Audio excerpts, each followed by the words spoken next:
On jase paillis aujourd'hui. Vous savez, dans le fond, la mauvaise herbe, elle aime le vide. Hein? On a une belle petite preuve ici. Là. J'ai beaucoup de mauvaise herbe à travers mes joints de dalle parce que mes joints de dalle étaient vides. On voit ici qu'on a un petit peu de mauvaise herbe à travers les pas aussi parce que c'est un endroit qui est plus vide. Donc, dans le fond, la meilleure technique pour réussir à contrôler la mauvaise herbe, c'est d'avoir des plates-bandes pleines. Donc, on a un exemple ici. J'ai pas de mauvaise herbe dans celle-là. Je ne vais jamais la nettoyer. C'est complet.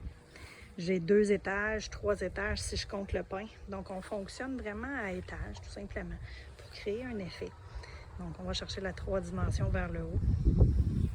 On s'amuse à mettre plusieurs plantes. Oui, c'est un style champêtre, je suis d'accord avec vous, c'est pas pour tout le monde, mais c'est vraiment dans un principe où on ne veut pas avoir à entretenir. J'ai une autre plate-bande ici que j'entretiens pas beaucoup parce que c'est encore le même principe, c'est une plate-bande qui est complète.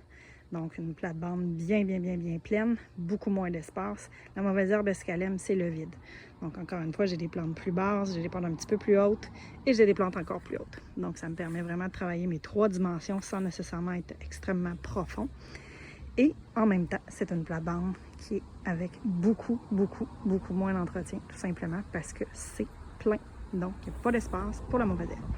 Alors voici une autre technique qui est une forme de paillis. En réalité, j'ai pas besoin de mettre un paillis de paille ou un paillis de cèdre, mais il va faire le même travail que le paillis, donc va tout simplement contrôler la mauvaise herbe, tout simplement parce que le sol est complet. Et à l'automne, principe du jardinier paresseux, on fait rien pantoute. Donc, ça va aussi nourrir le sol parce que mes feuilles vont tomber à terre, elles vont se décomposer, elles vont nourrir le sol des plantes à leur base et tout va repousser au printemps d'après. Donc, on a ici cette zone-là et cette zone-là.